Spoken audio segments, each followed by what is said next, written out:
നമ്മളിവിടെ തയ്യാറാക്കാൻ പോകുന്ന അറേബ്യൻ കബ്സയാണ്. അതിന് വേണ്ടുന്ന ഇൻഗ്രീഡിയൻസുകൾ: സവാള, പച്ചമുളക്, ഇഞ്ചി വെളുത്തുള്ളി ചതച്ചത്, തക്കാളി, പിന്നെ സ്പൈസസായ ഗ്രാമ്പു, ഏലക്ക, പട്ട, പെരുംജീരകം, കുരുമുളക്, പിന്നെ ചിക്കൻ മസാല, ഗരം മസാല. നമുക്കിതിന് വേണ്ടുന്ന സാധനങ്ങൾ. അതിനുശേഷം നമുക്ക് നമ്മൾ ചിക്കൻ വെച്ചിട്ടാണ് കബ്സ വെക്കുന്നത്. അപ്പോൾ നമുക്ക് അതിന് വേണ്ടുന്ന ചിക്കൻ ഇതുപോലെ എടുക്കാം. നമുക്ക് കൂടുതലും എടുക്കാം, കുറച്ചും എടുക്കാം. ഞാനിപ്പോൾ കുറച്ചേ എടുത്തിട്ടുള്ളൂ. പിന്നെ ഒരു പാത്രം വയ്ക്കുക. അതിനകത്തേക്ക് സൺഫ്ലവർ ഓയിലാണ് ഞാൻ ഒഴിച്ചിട്ടുള്ളത്. അതാണ് കബ്സയ്ക്ക് ഏറ്റവും നല്ലത്. സൺഫ്ലവർ ഓയിൽ ഒഴിക്കുക. അതിലേക്ക് നമ്മൾ എടുത്ത് വച്ചിരിക്കുന്ന സ്പൈസസായ കുരുമുളക്, ഏലക്ക, തക്കോലം, ഗ്രാമ്പു, പട്ട അതെല്ലാം അതിനകത്തേക്ക് ഇട്ട് കൊടുക്കുക. അത് നന്നായിട്ടൊന്ന് ഇളക്കി കൊടുക്കാവുന്നതാണ്. അതിൻ്റെ ചെറുതായിട്ടൊന്ന് ചൂടായി വരണം. അതിനുശേഷം നമുക്കതിനകത്തേക്ക് ഇഞ്ചി വെളുത്തുള്ളി ചതച്ച് വെച്ചത് ഇട്ട് കൊടുത്ത് നന്നായിട്ട് ഇളക്കി കൊടുക്കാം. അതിനുശേഷം നമുക്ക് സവാളയും പച്ചമുളകും ഇതിനകത്തേക്ക് ഇട്ട് കൊടുക്കാവുന്നതാണ്.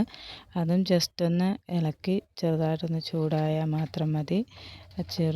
ചെറുതായിട്ടൊന്ന് ചൂടായി വരുമ്പോഴത്തേക്കും അതിലേക്ക് നമുക്ക് തക്കാളി ചേർക്കാവുന്നതാണ്. തക്കാളിയും ചേർത്ത് ചെറുതായിട്ടൊന്ന് വഴറ്റിയെടുക്കണം. അത് ഒരുപാട് തക്കാളി വെന്ത് പോകുന്നു വേണ്ട, ചെറുതായിട്ട് ജസ്റ്റ് ഒന്ന് ചൂടായി കിട്ടിയാൽ മതി. വഴന്ന് പോകേണ്ട ആവശ്യമില്ല. നമുക്കിത് തക്കാളി ചെറുതായിട്ടൊന്ന് വഴറ്റി കൊടുക്കുക. അതിനുശേഷം നമുക്കതിലേക്ക് എടുത്ത് വച്ചേക്കുന്ന ഗരം മസാലയും ചിക്കൻ മസാലയും ആഡ് ചെയ്ത് കൊടുക്കാം. എന്നിട്ട് നന്നായിട്ടൊന്ന് ഇളക്കി കൊടുക്കണം. അതിൻ്റെ ആ ഒരു പച്ച മണം മാറാൻ വേണ്ടി മാത്രം ഒന്ന് ജസ്റ്റ് ഒന്ന് ഇളക്കി കൊടുക്കേണ്ടതാണ്. അതിനുശേഷം നമുക്കതിലേക്ക് ചിക്കൻ ആഡ് ചെയ്ത് കൊടുക്കാം. ചിക്കനായിട്ട് നന്നായിട്ട് നമുക്കത് ഇളക്കി കൊടുക്കണം. ഇത് കണ്ടുകൊണ്ടിരിക്കുന്നതിൻ്റെ കൂട്ടത്തിൽ എല്ലാവർക്കും ഇഷ്ടമാവുകയാണെങ്കിൽ സബ്സ്ക്രൈബ് ചെയ്യുക, ലൈക്ക് ചെയ്യുക, കമൻറ്റ് ചെയ്യുക, ഷെയർ ചെയ്യുക.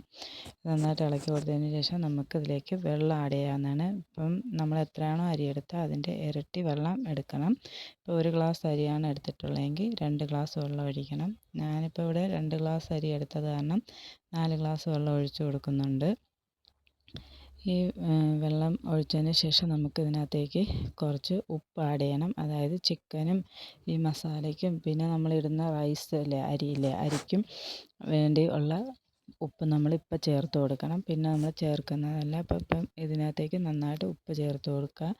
ആവശ്യത്തിന് ഉപ്പ് ചേർത്തതിന് ശേഷം നന്നായിട്ട് ഇളക്കി കൊടുക്കണം. അത് നന്നായിട്ട് തിളച്ച് വരുമ്പോഴത്തേക്ക് നമുക്ക് അരി കഴുകിക്കൊണ്ട് വരാവുന്നതാണ്. നന്നായിട്ട് ഇളക്കി കൊടുത്തതിന് ശേഷം നമുക്കത് അടച്ച് വെച്ച് വേവിക്കാം. അപ്പോഴത്തേക്ക് ഇത് തിളയ്ക്കും. നല്ല വൃത്തിക്ക് തിളച്ചതിന് ശേഷം നമുക്ക് ഈ എടുത്ത് വച്ചേക്കുന്ന അരി കഴുകി കൊണ്ടുവരാവുന്നതാണ്. അരി കഴുകിക്കൊണ്ട് വന്നപ്പോഴത്തേക്കും ഇത് നന്നായിട്ട് തിളച്ചിട്ടുണ്ട്. ഈ തിളച്ച ചിക്കനിലേക്ക് ചിക്കൻ നന്നായിട്ട് ഹാഫ് വേവ് ആയിട്ടുണ്ട്. അപ്പോൾ ഈ തിളച്ച ചിക്കനിലേക്ക് നമുക്ക് അരി ആഡ് ചെയ്ത് കൊടുക്കാം. എടുത്ത് വച്ചേക്കുന്ന അരിയില്ല, ഞാനിവിടെ ബാസ്മതി റൈസാണ് എടുത്തിട്ടുള്ളത്. അത് നമുക്കതിനകത്തേക്ക് ആഡ് ചെയ്ത് കൊടുക്കാം. എന്നിട്ട് നന്നായിട്ട് മിക്സ് ചെയ്ത് കൊടുക്കണം. മിക്സ് ചെയ്തതിന് ശേഷം നന്നായിട്ട് അടച്ച് വെച്ച് വേവിക്കാവുന്നതാണ്. നല്ല ഇതായിട്ട് നന്നായിട്ട് ഇളക്കി കൊടുത്തതിന് ശേഷം അരി ഇട്ടതിന് ശേഷം നന്നായിട്ടൊന്ന് ഇളക്കി മിക്സാക്കി കൊടുക്കുക. അതിന് ശേഷം നമുക്കത് അടച്ച് വെച്ച് വേവിക്കാം. നന്നായിട്ട് തിളയ്ക്കണം. തിളച്ച് നന്നായിട്ട് ഒന്ന് വറ്റി വരണം. ഈ ഒരു രീതിക്ക് വറ്റി വരുമ്പോഴത്തേക്കും നമുക്ക് തീ ഒന്ന് സിമ്മിലിട്ടതിന് ശേഷം ഒരു അടപ്പ് വെച്ച് അടയ്ക്കുക. അടച്ചതിന് ശേഷം അതിൻ്റെ ആവി പുറത്തേക്ക് പോകാതിരിക്കാൻ അതിൻ്റെ മുകളിലൊരു വെയിറ്റ് വെച്ച് കൊടുക്കണം. ആ ആവിയിൽ നിന്ന് വേണം നമുക്കത് വേവാൻ. ഇപ്പം തീ സിമ്മിലേ ഇടാവൂ, ഫ്ലെയിം കൂട്ടി വെക്കരുത്. ഫ്ലെയിം കൂട്ടി വെച്ചാൽ അരി കരിഞ്ഞു പോവും, വേവത്തതുമില്ല. നമ്മൾ കബ്സ വെന്തോ എന്ന് നമുക്കൊന്ന് നോക്കാം. നമ്മുടെ കബ്സ ഇവിടെ റെഡി ആയിട്ടുണ്ട്. ഈ ഒരു പരുവത്തിന് അരിയെല്ലാം നല്ല വെന്ത് നല്ല പാകമായിട്ടുണ്ട്. നമ്മുടെ ചിക്കനൊക്കെ നല്ല വെന്ത് സോഫ്റ്റ് ആയിട്ടുണ്ട്.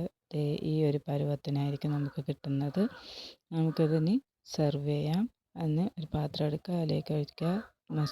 സലാഡും സോസും മയോണൈസും ഉപയോഗിച്ച് കഴിക്കാം.